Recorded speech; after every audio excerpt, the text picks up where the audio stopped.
Hello everyone, welcome back to my channel enjoy the tale. ఇవాళ నేను explain చేయబోతున్న movie PT Sir. Explanation start చేసే ముందు మన ఛానల్లో వీడియో కనుక మీకు నచ్చితే please like, share and subscribe. ఇంకా మూవీ ఎలా స్టార్ట్ అవుతుందంటే, మనకి మ్యాజిక్ వాల్ అని ఒక గోడని చూపిస్తారు. అక్కడ అమ్మాయిలు బాధగా ఎందుకు ఎవరు ఇన్స్టిట్యూషన్లో ఈ మ్యాటర్ పట్టించుకోవట్లా, చనిపోతే అయినా సొల్యూషన్ వస్తుందేమో అని రాస్తారు. కట్ చేస్తే మనకి ఒక స్కూల్ని చూపిస్తారు, జీపీ స్కూల్. ఆ స్కూల్ పక్కనే జీపీ కాలేజ్ కూడా ఉంటుంది. ఈ మ్యాజిక్ వాల్ అనేది ఆ స్కూల్లోనే ఉంది. వాల్ మీద ఏది రాసినా అది జరిగిద్దని స్కూల్లో పిల్లల నమ్మకం.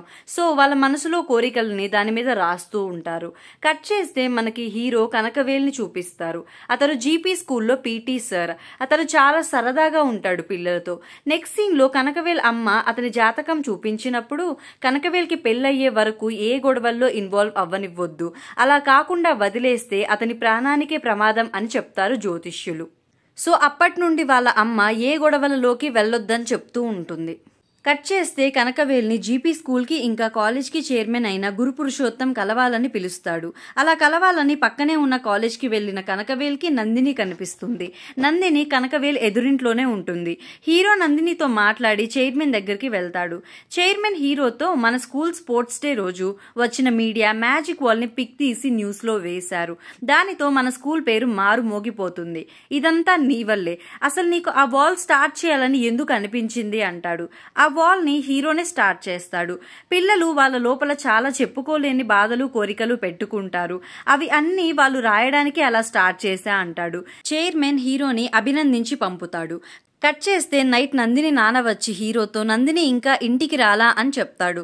సో హీరో నందిని నాన్నతో కలిసి వెతకడానికి వెళ్తాడు. అలా బయట వెతుకుతూ ఉన్నప్పుడు వాళ్ళకి కాల్ వస్తుంది, నందిని ఇంటికి వచ్చిందని. సో రిటర్న్ ఇంటి దగ్గరికి వెళ్తారు. అక్కడికి వెళ్లేసరికి ఇంటి దగ్గర జనాలు గుమిగూడి ఉంటారు. ఇంట్లో నందిని బట్టలు కొంచెం చినిగి గాయాలతో ఉంటుంది. ఇంట్లో అందరూ ఏడుస్తూ ఉంటారు. నందిని తన నాన్న రాగానే, నాన్న నేను వాళ్ళ దగ్గర నుండి తప్పించుకున్నా, వాళ్ళ మీద పోలీస్ కంప్లైంట్ చేయాలి, మీ ఫోన్ ఇవ్వండి అంటుంది. అప్పుడు నందిని అమ్మ కోపంగా, ఏంటి నువ్వు పోలీస్ స్టేషన్కి వెళ్ళేది, అక్కడికి వెళ్తే నిన్నే తప్పు పడతారు, అయినా నిన్ను అసలు ఎవరు ఇలాంటి బట్టలు వేసుకోమన్నారు, నీకు చాలాసార్లు చెప్పా ఈ బట్టలతో బయటికి వెళ్ళొద్దు అని, నువ్వు నా మాట విన్నావా అంటుంది. నందిని ఏమో, ఇయర్కి ఒకసారి మా కాలేజీలో కల్చరల్ ఫంక్షన్ చేస్తారు, అప్పుడు కూడా నాకు నచ్చింది వేసుకోకుండా ఉండాలా అంటుంది. వాళ్ళ అమ్మేమో వేసుకోకూడదు అని కోప్పడుతుంది. నెక్స్ట్ డే మార్నింగ్ కనకవేల్ లేచేసరికి తన అమ్మ ఫోన్లో మాట్లాడుతూ, నందినిని చూస్తే నాకు కూడా బాధగా ఉంది, కానీ ఏం చేస్తామంటుంది. అది విని హీరో వచ్చి, ఏంటి మా నందిని అంటున్నావు, ఏమైంది అంటాడు. అప్పుడు కనకవేల్ అమ్మ, నిన్న రాత్రి నందిని బస్ స్టాప్ దగ్గర నించుంటే ఎవరో అబ్బాయిలు చెయ్యి వేసి ఏడ్పించారంట, కాలనీలో అందరూ అదే మాట్లాడుకుంటున్నారు, నందిని డ్రెస్ వల్లే ఇలా అయిందంటున్నారు, పాపం వాళ్ళు ఇంకా మొహాలు ఎలా చూపించుకుంటారు, ఇల్లు వదిలేసి వెళ్ళిపోవడమే వాళ్ళకి దారి అంటుంది. అప్పుడు హీరో, ఎవడో తప్పు చేస్తే వాళ్ళెందుకు ఇల్లు వదిలి వెళ్ళాలి అంటాడు. అప్పుడు హీరో అమ్మ, చూడు నందిని ఇంకా వాళ్ళ ఇంట్లో వాళ్ళు ఒక నెల రోజులు అసలు బయటికి రారు అంటుంది. కాసేపటికి హీరో మేడ మీద బ్రష్ చేస్తూ నందిని ఇంటి వైపు చూస్తాడు. ఆ టైంకే నందిని తన తమ్ముడితో కలిసి బయటికి వస్తుంది. ఒకరిని ఒకరు చూసి మంచిగా స్మైల్ ఇచ్చుకుంటారు. కాన్ఫిడెంట్ గా బయటికి వస్తుంది నందిని. ఇదిలా ఉంటే హీరోకి స్కూల్లో ఒక టీచర్తో లవ్. తన పేరు వెన్నెల. వెన్నెలని హీరో తన ఫ్యామిలీకి పరిచయం చేస్తాడు. హీరో అమ్మ వెన్నెలతో, మీ ఇద్దరి పెళ్లి గురించి మీ అమ్మా నాన్నలతో మాట్లాడదామంటుంది. అప్పుడు వెన్నెల, నాకు ఓన్లీ నాన్న ఉన్నాడని చెప్తుంది. కట్ చేస్తే వెన్నెల అండ్ కనకవేల్ వెన్నెల నాన్నని కలవడానికి వెళ్తారు. అక్కడ ఏం తెలుస్తుందంటే, వెన్నెల నాన్న ఒక క్రిమినల్ లాయర్, అతని పేరు విశ్వనాథ్. విశ్వనాథ్ వెన్నెల లవ్ ఓకే చేసి కనకవేల్ ఇంటికి వస్తాడు మాట్లాడడానికి. అందరూ కలిసి నెక్స్ట్ డేనే కనకవేల్ అండ్ వెన్నెల ఎంగేజ్మెంట్ చేయాలనుకుంటారు. నెక్స్ట్ సీన్ లో నందినిని హెరాస్ చేశారు కదా అబ్బాయిలు, వాళ్ళు అది వీడియో తీసి నెట్ లో పెడతారు. అందరూ కామెంట్స్ లో నందినిని తిడుతూ ఉంటారు, అమ్మాయిల బట్టలేంటి, వాళ్ళదే తప్పు ఈ విషయంలో అని. ఇది చూసి నందిని చాలా బాధపడుతుంది. కట్ చేస్తే ఎంగేజ్మెంట్ షాపింగ్ కి వెళ్లి వస్తున్న కనకవేల్ అండ్ వెన్నెలకి నైట్ నందిని కనిపిస్తుంది. తను జీపీ స్కూల్ లోపలికి వెళ్లడం వెన్నెల అండ్ హీరో చూసి తనని ఫాలో అవుతారు. వాళ్ళు టెర్రస్ ఎక్కేసరికి నందిని సూసైడ్ చేసుకోవాలని గోడ మీద నించుని ఉంటుంది. హీరో షాక్ అయిపోతాడు. వెళ్ళి నందినిని కాపాడి తిడతాడు, ఎందుకు ఇలా చేస్తున్నావని. అప్పుడు నందిని, అన్నయ్య నా వీడియో రిలీజ్ అయింది కదా, మీ ఒపీనియన్ ఏంటి దాని మీద అంటుంది. అప్పుడు హీరో, ఏముంది, ఎవరో వెధవలు చేసిన దాంట్లో నీ తప్పేముంది, ఇవన్నీ వదిలేసి ఇంటికెళ్ళు అంటాడు. ఆ వీడియో గురించి పట్టించుకోకు అంటాడు. అప్పుడు నందిని, మీరేమో ఇలా అంటున్నారు కానీ అందరూ వేరుగా మాట్లాడుతున్నారని జరిగింది చెప్తుంది. హీరో అమ్మ నందిని నందిని వాళ్ళు ఒక 1 మంత్ బయటికి రారు అంటుంది అన్నా కదా, అప్పుడు నందిని బయటికి వస్తుంది. హీరో అండ్ నందిని ఒకరిని చూసి ఒకరు స్మైల్ ఇచ్చుకుంటారు కదా, ఆ రోజు నందిని హీరో తనని చూసినట్టు మిగిలిన అందరూ కూడా తనని రెస్పెక్ట్ ఇచ్చి చూస్తారు అనుకుంది. కానీ తన గల్లీ వాళ్ళు చాలా హీనంగా మాట్లాడతారు. ఒక ఆవిడేమో ఇదేంటి బయటికి వచ్చింది, దీని డ్రెస్ వల్లే వాళ్ళు అలా చేశారు, అమ్మా నాన్న సరిగ్గా పెంచుంటే ఇలా తయారైద్దా అని మాట్లాడతారు. ఇంకొక వ్యక్తి అయితే ఈ అమ్మాయిని చూసి అందరూ చెడిపోతారేమో, వీళ్ళని ఇల్లు ఖాళీ చేయించమనాలి అంటారు.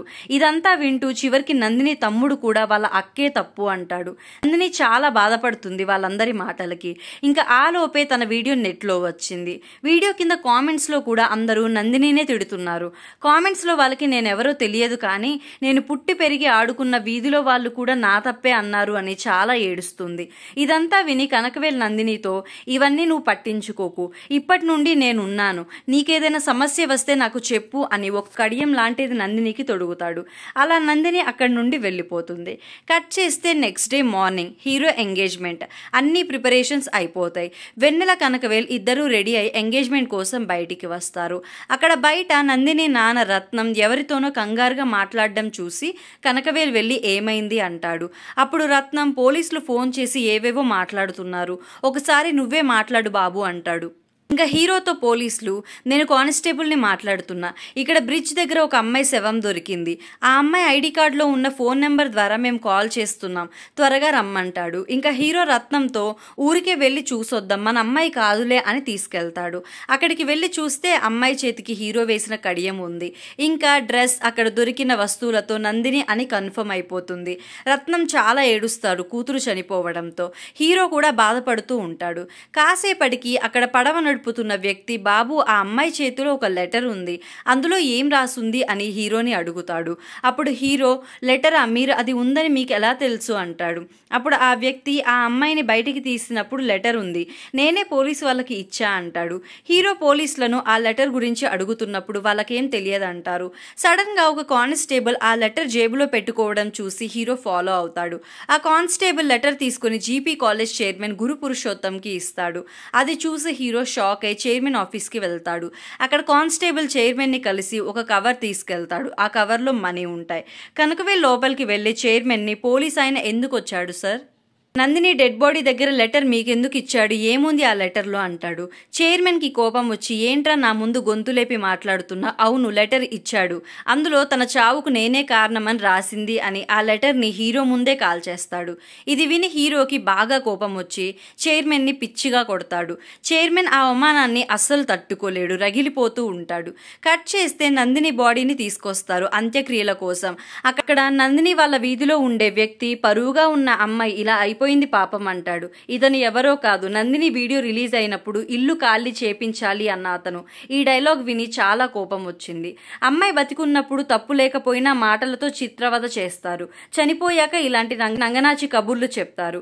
ఇంకా నందిని అంత్యక్రియలు అయిపోతాయి. నెక్స్ట్ సీన్ లో హీరో అమ్మ కోపడుతుంది ఎంగేజ్మెంట్ వదిలేసి వెళ్ళాడని.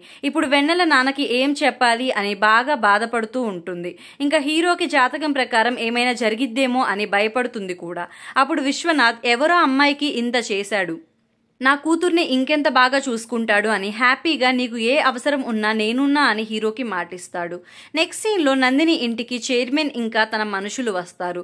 చైర్మన్ ఇంట్లోకి వెళ్ళడు. వాళ్ళ మనుషులు వెళ్ళి నందిని అమ్మా నాన్నని పరామర్శించి ఒక మాట చెప్తారు, అమ్మాయి చనిపోయిందని బాధపడకండి, ఇంటర్ అయిపోయాక మీ చిన్నమ్మాయిని ఫ్రీగా కాలేజ్లో జాయిన్ చేసుకుంటామని చైర్మన్ సార్ చెప్పమన్నాడు అని ఒక 2 lakhs ఇచ్చి వెళ్తారు. నందిని చావుకి కారణమైన వాళ్ళని చైర్మన్ గారు వదలరు అని చెప్పి కూడా వెళ్తారు. నెక్స్ట్ సీన్ లో చైర్మన్ హీరో చేసిన అవమానానికి ఏదో ఒకటి చేయాలని రౌడీలను ఇంటికి పంపిస్తాడు. అక్కడ పెద్ద ఫైట్ జరుగుతుంది. హీరో అమ్మ చెప్తూనే ఉంటుంది గొడవలకి వెళ్ళొద్దు అని, అయినా హీరో వాళ్ళ అమ్మని లాక్ చేసి వెళ్తాడు. ఈ ఫైట్ చూస్తూ నందిని నాన్న రత్నం అసలేమైందని అడిగితే హీరో నాన్న విషయం మొత్తం చెప్తాడు. ఇంకా కోపంగా 2 lakhs తీసుకుని చైర్మన్ ఇంటికి వెళ్తాడు రత్నం. అక్కడ చైర్మన్ దగ్గర 2 lakhs విసిరేసి నా కూతురు చావుకి కారణం అయ్యావు, అది చాలదంటూ రెండో కూతుర్ని నలుగురిని కూడా పంపమన్నావు, నిన్ను వదలనని చెప్పి పోలీస్కి కంప్లైంట్ చేయడానికి వెళ్తాడు. అక్కడున్న ఇన్స్పెక్టర్ చైర్మన్ మనిషి ఇంకా కావాలనే నైట్ అంతా కూర్చోబెడతాడు కంప్లైంట్ తీసుకోకుండా. నెక్స్ట్ డే మార్నింగ్ కనకవెల్ స్టేషన్కి వచ్చి రత్నంని ఇక్కడెందుకున్నావని అడుగుతాడు. అప్పుడు రత్నం వీళ్ళు నా కంప్లైంట్ తీసుకోవట్లా అంటాడు. హీరో ఏమో వీళ్ళకి కాదు, ఎవరికి చెప్పాలో వాళ్ళకి చెప్దామంటాడు. అది విని ఇన్స్పెక్టర్ కోపంగా హీరోని కొట్టి స్టేషన్లో కూర్చోబెడతాడు. అక్కడికి చైర్మన్ వచ్చి నన్నే కొడతావా, ఇప్పుడు నిన్ను నేను చంపేస్తా అంటాడు. కరెక్ట్గా ఆ టైంకే ఇన్ఫర్మేషన్ వస్తుంది. అదేంటంటే పోలీస్ వాళ్ళు ఎలాగో కంప్లైంట్ తీసుకోరని నిన్ననే సీఎం సెల్లో కంప్లైంట్ ఇస్తాడు, చైర్మనే నందినిని హత్య చేశాడని. ఈ విషయం మీడియాకి తెలిసి పోలీస్ స్టేషన్కి వస్తారు. మీడియాతో చైర్మనే ఈ హత్య చేశాడు అని స్టేషన్ నుండి వెళ్తున్న చైర్మన్ని చూపిస్తాడు. మీడియా నుండి తప్పించుకొని చైర్మన్ వెళ్ళిపోతాడు. నెక్స్ట్ సీన్లో హీరో అమ్మ ఈ గొడవలు చూసి తన కొడుకు తన మాట వినట్లేదని ఇంట్లో నుండి వెళ్ళిపోవాలని బట్టలు సర్దుకుంటుంది. తను వెళ్ళిపోతుందని తెలిసి చుట్టుపక్కల ఆడవాళ్ళు వస్తారు. వాళ్ళ అమ్మ వెళ్ళొద్దని ఎంత చెప్పినా వినట్లేదని, నందినికి ప్రాబ్లం అయితే ఎలా కామ్గా ఉండాలి అంటాడు. ఇంకా హీరో అమ్మ కోపంగా ఏంట్రా నందిని అని, దానికి ఒక్కదానికే జరుగుతుందా, మీ చెల్లికి జరగట్లేదా అడుగు అంటుంది. అప్పుడు హీరో చెల్లి అవునన్నా, మేము బస్సులో వెళ్తుంటే కావాలనే మా మీద చేతులు వేయడం, తగులుకుంటూ వెళ్ళడం చేస్తారు అనిద్ది. ఇంకా హీరో అమ్మ చెప్పిద్ది, నువ్వు నందినికే జరిగిద్ది అనుకుంటున్నావా, ఆడపిల్లలకి ఇలా ఏదో ఒకటి బయట అవుతూనే ఉంటాయి, నువ్వు ఎన్నిసార్లు చెప్పినా కొట్టుకెళ్ళి సరుకులు తీసుకురావు, నేను వెళ్ళిన ప్రతిసారి వాడి డబ్బులు నా చేతులు నిమురుతూనే తీసుకుంటాడు, ఇవన్నీ నీకు చెప్పలేంగా అంటుంది. ఇంకా అక్కడున్న ఆడవాళ్ళు వాళ్ళకి వాళ్ళ ఓనర్స్ పెట్టే బాధలు చెప్తారు. అన్నిటికంటే బాధాకరమైన విషయం ఏంటంటే ఒక చిన్న పాప హీరో దగ్గరికి వచ్చి నడుము వైపు చూపిస్తూ ఇక్కడ ముట్టుకోవడం తప్పా మావయ్య అని అడుగుతుంది. అప్పుడు హీరో ఎందుకమ్మా అంటే రోజు ఆటో అంకుల్ షాప్లో చాక్లెట్ కొనిపెట్టి ఇక్కడ తాకుతాడు అని తన బాడీలో ఉన్న ప్రైవేట్ పార్ట్స్ చూపించింది. ఈ విషయం అమ్మకి చెప్పొద్దని బెదిరించాడని కూడా చెప్పింది. ఇది విని అక్కడ ఉన్న ఆడవాళ్ళంతా షాక్ అయ్యి ఏడుస్తారు. అప్పుడు హీరో అంటాడు వాళ్ళ అమ్మతో, చూసావుగామా మాకు అలవాటే అని చెప్తూ మీరిలా ఉండిపోయారు, చిన్న పిల్లలకి కూడా తప్పట్లా, నాకెందుకులే అని వదిలేయమంటావా అని అడుగుతాడు. ఇంకా హీరో అమ్మ హీరోని ఫైట్ చేయమంటుంది. వెళ్ళి ఆటో డ్రైవర్ని పిచ్చ కొట్టుడు కొడతాడు. నెక్స్ట్ సీన్లో రత్నం హీరోతో ఆత్మహత్యను హత్య అని చెప్తే మనకేం వస్తుంది బాబు అని అడుగుతాడు. అప్పుడు హీరో అలా చెప్తేనే విషయం పెద్దదై అసలేం జరిగిందో మనకి తెలుస్తుంది అంటాడు. కట్ చేస్తే దేశం మొత్తం మీడియాలో చైర్మన్ని తిడుతూ న్యాయం కావాలంటూ ఉంటారు. నెక్స్ట్ డే కేసు కోర్టుకి వెళ్తుంది. నందిని వైపు వాదించే లాయర్ విశ్వనాథ్, చైర్మన్ వైపు లాయర్ అదిరై, తను ఒక పెద్ద సుప్రీంకోర్టు లాయర్. ఇంకా కోర్టులో వాదనలు స్టార్ట్ అవుతాయి. అదిరై చెప్తుంది నందిని బ్రిడ్జ్ మీద నుండి దూకి చనిపోయింది. ఇలా చనిపోయే ముందు తనని ఒక నలుగురు ఏడిపించి వీడియో నెట్లో పెట్టారు. ఆ అవమానం తట్టుకోలేక చనిపోయింది. కానీ వీళ్ళు ఏ ఆధారాలు లేకుండా గురు పురుషోత్తం గారిని ఇందులోకి లాగడం కరెక్ట్ కాదంటుంది. విశ్వనాథ్ ఏమో జరిగిన కథ అంతా చెప్పి నందిని రాసిన లెటర్ని పురుషోత్తం చించేశాడు, అదే ఉంటే మనకి నిజ నిజాలు ఇంకా బాగా తెలిసేవి అంటాడు. అప్పుడు అదిరై లెటర్ అనేది కట్టు కదా, అసలు అలాంటి లెటర్ ఏది లేదు అనిద్ది. ఇంకా సరే ఒకవేళ లెటర్ అనేది ఉంటే అది ఆత్మహత్య కానీ హత్య ఎలా అయిద్ది అంటుంది. ఇంకా విశ్వనాథం ఆ రోజు పడవ నడిపిన వ్యక్తి ఎవరైతే లెటర్ పోలీసులకి ఇచ్చాడో అతన్ని పిలిచి అడిగితే నేను ఏ లెటర్ ఇవ్వలేదని ప్లేట్ తిప్పేస్తాడు. కానిస్టేబుల్ ఎవరైతే లెటర్ ఇస్తాడో అతన్ని పిలిచి అడిగినా నేను అసలు ఎక్కడికి వెళ్ళలేదు అంటాడు. ఇంకా అదిరై కాలేజ్ సీసీటీవీ ఫుటేజ్ కూడా చూపిస్తుంది. అందులో హీరో రావడం కానీ కానిస్టేబుల్ వచ్చి లెటర్ ఇవ్వడం ఏవి రికార్డ్ అవ్వవు. వాళ్ళు సాక్షులని మార్చేస్తారు వాళ్ళకి అనుకూలంగా. ఇంకా విశ్వనాథ్ పోస్ట్ మార్టం రిపోర్ట్లో నందిని తల మీద ఎవరో రాడ్తో కొట్టినట్టు రిపోర్ట్స్ ఉన్నాయంటారు. ఇంకా జడ్జ్ చెప్తాడు హత్య పురుషోత్తమే చేశాడు అని మీ దగ్గర ప్రూఫ్స్ లేవు, వీలైతే అవి సబ్మిట్ చేయండి అని కేసు వాయిదా వేస్తాడు. కట్ చేస్తే కోర్టులో రెండో రోజు విశ్వనాథ్ ఒక సీసీటీవీ ఫుటేజ్ ఇస్తాడు. అది స్కూల్ పక్కన షాప్ది. ఆ షాప్ బయట కానిస్టేబుల్ ని హీరో ఫాలో అయినది రికార్డ్ అయి ఉంటుంది. సో అది జడ్జ్ కి చూపిస్తారు. ఇంకా నందిని చనిపోయే రోజు తనకి కాల్స్ వచ్చాయి, ఆ నెంబర్ పురుషోత్తం గెస్ట్ హౌస్ దగ్గర నుండే వచ్చింది అంటాడు. ఇంకా పురుషోత్తం లాయర్ టైం కావాలని కేసు వాయిదా వేపిస్తుంది. అదిరై పురుషోత్తం పిఏని అరుస్తూ ఇంకేదైనా నెంబర్ నుండి ఆ అమ్మాయికి కాల్స్ చేస్తే చెప్పమన్నాగా, నాకెందుకు చెప్పలా అని అరుస్తుంది. ఇంకా చైర్మన్ పిఏ ఆ అమ్మాయి చనిపోవడానికి మన సరే కారణం, సరే మత్తులో పని పని అబ్బాయి ఫోన్ నుండి కాల్ చేస్తాడు. నందిని లెటర్లో సార్ పేరు రాసింది. ఇంకా ఆ లెటర్లో ఏముందో తెలుసుకోవడానికే వాళ్ళు ఇదంతా చేస్తున్నారు అంటాడు. ఇంకా ఆ పని అబ్బాయిని పిలిపించాలనుకుంటుంది అదిరై. నెక్స్ట్ సీన్లో చైర్మన్ హీరోకి కాల్ చేసి రేపటికి ఈ కేసు అయిపోతుంది, వెంటనే నిన్ను నీ ఫ్యామిలీని చంపేస్తా అని వార్నింగ్ ఇస్తాడు. కట్ చేస్తే జడ్జ్మెంట్ డే. పురుషోత్తం ఎవరి ఫోన్ నుండి అయితే నందినికి కాల్స్ చేశారో అతను కోర్టుకి వస్తాడు ఇంకొక ఇద్దరితో కలిసి. అతను వచ్చి నేనే నందినిని చంపాను సార్, తను నేను ప్రేమించుకున్నాం, కానీ నందిని నన్నే కాకుండా ఈ ఇద్దరిని కూడా ప్రేమించి మమ్మల్ని మోసం చేసింది, అందుకే చంపేశాం. నందిని మీద ఎన్ని అబాండాలు వేయాలో అన్నీ వేస్తారు. జడ్జి ఆ అబ్బాయిలని అడుగుతాడు మీరు చెప్పేది ఎలా నమ్మాలి అని. అప్పుడు వాళ్ళు నందినిని కొట్టిన రాడ్ చూపిస్తారు. దాని మీద నందిని బ్లడ్డే అని రిపోర్ట్స్ కన్ఫర్మ్ చేస్తాయి. ఇంకా నందిని ఫోన్ చంపినప్పుడు మేమే తెచ్చాం ఎవరికి దొరకకుండా ఉండడానికి, కానీ ఇప్పుడు విషయం చైర్మన్ సార్ మీదకి రావడంతో ఒప్పుకుంటున్నామంటారు. వీళ్లే కాకుండా ఎవరెవరినో తీసుకొచ్చి పార్క్స్లో నందిని అబ్బాయిలతో తిరిగేదని, హోటల్స్కి వెళ్లేదని, ఇలా నందినిని ఎంత బ్యాడ్ చేయాలి అంతా చేస్తారు. ఇదంతా విని నందిని పేరెంట్స్ బాధకి ఏడుపుకి హద్దులు లేవు. అసలు వాళ్ళ మాట్లాడే మాటలు వింటుంటే జడ్జ్కి కష్టం అనిపించింది, అంతలా బ్యాడ్ చేస్తారు. ఇంకా అదిరై ఫైనల్ గా ప్రేమించిన వాళ్లే తనని చంపారు, దీనిలో గురు పురుషోత్తంకి సంబంధం లేదంటుంది. జడ్జి విశ్వనాథ్ ని అడుగుతారు మీరేమైనా చెప్తారా అని. అప్పుడు విశ్వనాథ్ సార్ వీళ్ళన్నీ నాటకాలు ఆడుతున్నారు, కొంచెం టైం ఇస్తే ప్రూవ్ చేస్తా అంటాడు. జడ్జ్ కోపడతాడు ఎంత టైం కావాలి మీకు, అసలు ఇప్పటి వరకు ఒక ఎవిడెన్స్ అయినా హత్య అని ప్రూవ్ చేసేలా మీరు ఇచ్చారా. హీరోని కూడా కోపడతాడు అసలు ఏ ధైర్యంతో ఈ కేసు వేశావని. కాసేపట్లో తీర్పు అని చెప్పి బ్రేక్ తీసుకుంటాడు జడ్జ్. ఈ గ్యాప్ లో ప్రెస్ కి నందినిని ప్రేమికులు చంపారని తెలిసి జనాలు నందినిని హీనంగా మాట్లాడతారు. జడ్జ్ వచ్చాక నందిని నాన్న అవమానం తట్టుకోలేక బోన్లోకి వెళ్ళి అవును సార్ నా కూతురు చెడ్డదే, తిరుగుబోతే, ఈ విషయాన్ని ఇంకా ఇక్కడితో వదిలేస్తారా ప్లీజ్, నాకు ఇంకొక కూతురు ఉంది, కనీసం దాని భవిష్యత్ అయినా బాగుండాలిగా అని బాగా ఏడుస్తాడు. తీర్పు త్వరగా ఇచ్చి మమ్మల్ని వదిలేయమని కుమిలి కుమిలి ఏడుస్తాడు.